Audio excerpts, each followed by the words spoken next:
Hai guys, welcome back to my video. Ketemu lagi sama aku, Arif Rahman Hakim. Kali ini aku bakal mau bahas suatu topik yang sangat menarik nih. Kalian penasaran kan pastinya? Tanpa berlama-lama, yuk langsung aja check it out.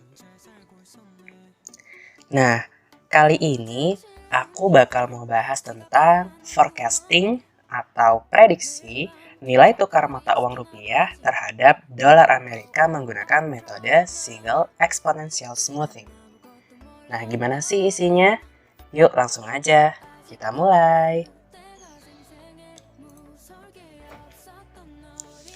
Nah, kenapa sih kok aku mau bahas tentang nilai tukar mata uang rupiah?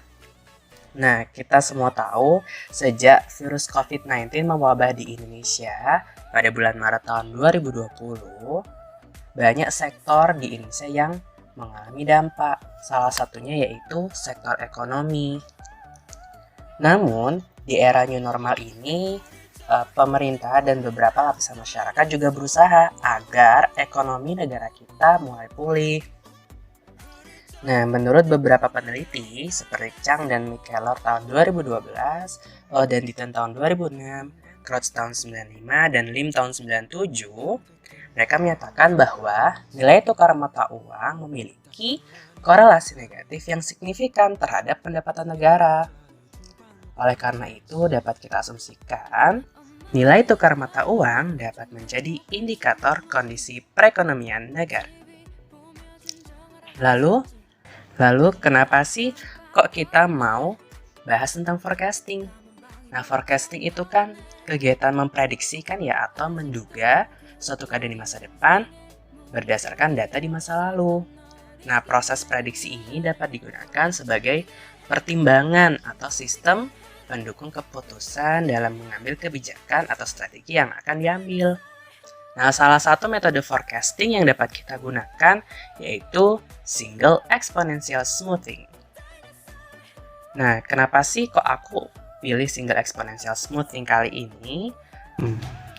Karena menurut Himawan dan Silitonga tahun 2020, single exponential smoothing merupakan metode peramalan dengan pembobotan canggih namun masih mudah digunakan.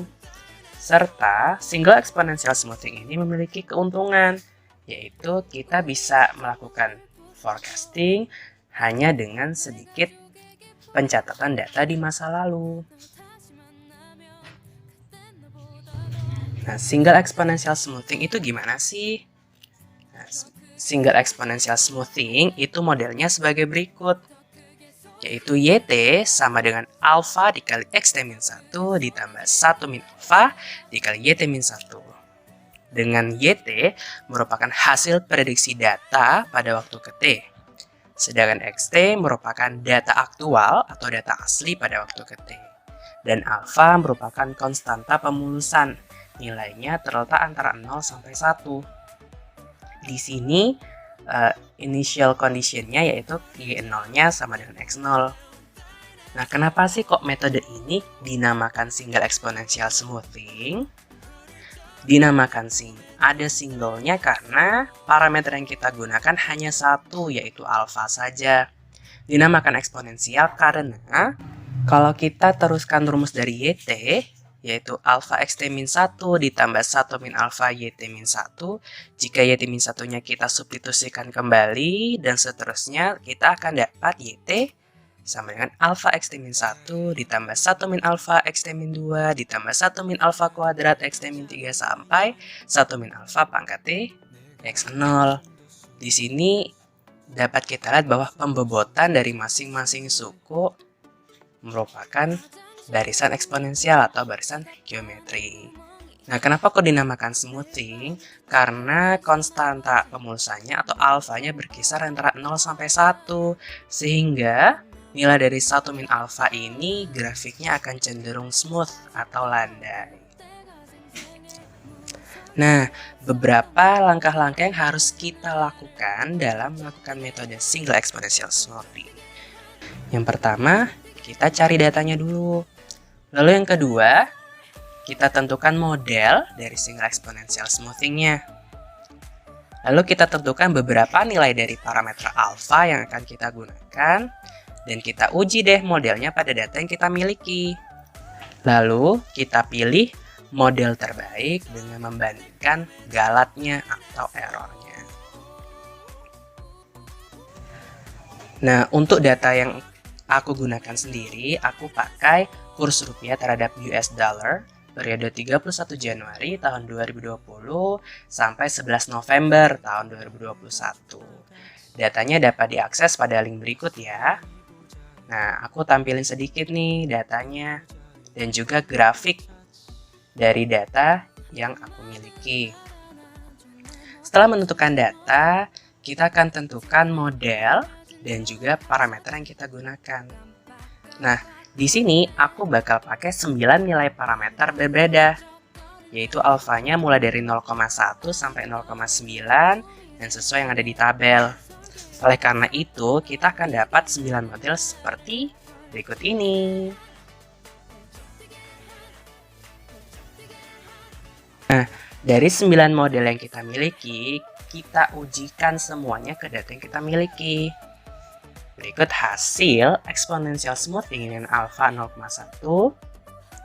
Ini adalah hasil dengan alfa 0,2. Ini hasil ketika alfanya 0,3. Ini hasil ketika alfanya 0,4. Berikut adalah hasil ketika alfanya 0,5. Berikut adalah hasil ketika alfanya 0,6.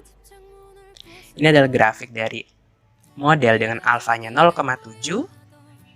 Berikut adalah hasil dengan alfa 0,8 dan juga hasil ketika alfanya 0,9. Nah, setelah kita dapat hasil dari masing-masing model, kita bandingkan nilai errornya. Di sini aku bakal pakai MAPE atau Mean Absolute Percentage Error. Rumusnya adalah kita hitung absolute errornya, yaitu selisih antara data prediksi dengan data asli dibagi data asli. Kemudian semua errornya kita rata-rata dan dikali 100%. Menurut Lewis tahun 1982, jika model yang kita miliki MAPE-nya berkisar antara 0 sampai 10%, maka modelnya akurat. Jika berkisar 10 sampai 20%, maka modelnya baik. Jika 20 hingga 50%, maka modelnya masih dapat diterima. Tetapi jika lebih dari 50%, maka modelnya tidak akurat. Nah, dari model yang kita miliki, didapatlah nilai MAPE sebagai berikut. Jeng jeng jeng. Nah, dari tabel ini dapat kita lihat ya, ternyata MAPE dari semua model berkisar antara 0 sampai 10%. Sehingga model yang kita miliki semuanya akurat. Tetapi MAPE terkecil dicapai ketika alfanya 0,9. Sehingga model terbaik yang kita miliki adalah model dengan nilai alfa 0,9 dan nilai MAPE-nya 0,035673%. Berikut aku tampilin lagi grafiknya dan juga modelnya ketika alfanya 0,9. Nah, sekian dulu perjumpaan kita kali ini. Seru banget kan pembahasan kita tentang single exponential smoothing tadi. Semoga bermanfaat ya. Sampai jumpa di kesempatan berikutnya.